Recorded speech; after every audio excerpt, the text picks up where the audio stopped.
completed the written feedback in your manual, and so you have more than amply met the requirements of your speech project.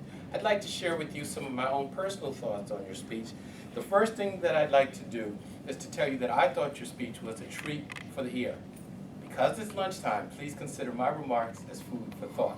Let me tell you some of the ingredients I think you had in your speech that gave it flavor. One, your conversational style of speaking. I felt like you were up here just sharing some information with a friend. I did not think I was being talked at. I thought I was being talked to. And that is very important.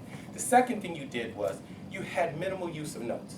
And that allowed you to use all of the speaking area and not be held captive to the lectern.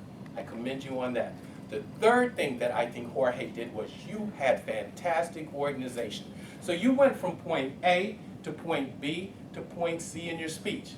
Now, as delicious to hear as your speech was, I have some suggestions for improvement I think will add hot sauce, spice up your speech, and make it even more flavorful and effective if you give it again, or will help you with other speeches you might give. One thing I suggest is try to include a little humor in your speech. Humor really engages and connects. And this time of day, everyone wants to have a smile or a laugh. Is it pronounced ying? Jing. Jing. Jing gave you a perfect line when she said, sometimes size does matter. And that is appropriate in this setting. That is G-rated humor. Something like that.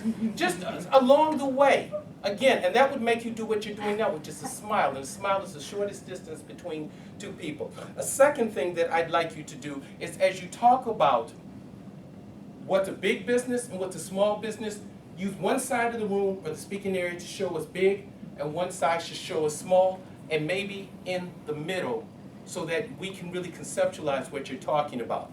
Again, your conversational style was not like a troglodyte, so I think you can honestly work that in. The third thing I really would like you to do too is to tell the audience what's in it for me. Why does it matter?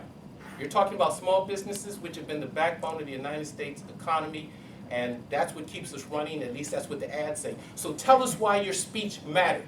Why do we want to continue to listen? People have a short attention span. And the other thing I would just suggest is their stronger close. You ended a little abruptly. I would like to hear a challenge to the audience.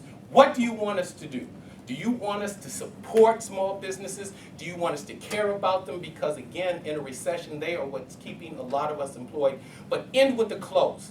Give us something to go out on because the audience hears one, your first bang, and then two, your second bang. But overall, I thought again that your speech was delicious to hear, a treat for the ear. I can't wait to see what you serve up for your next speech. Bon appetit. Madam Master Evaluator, come on down.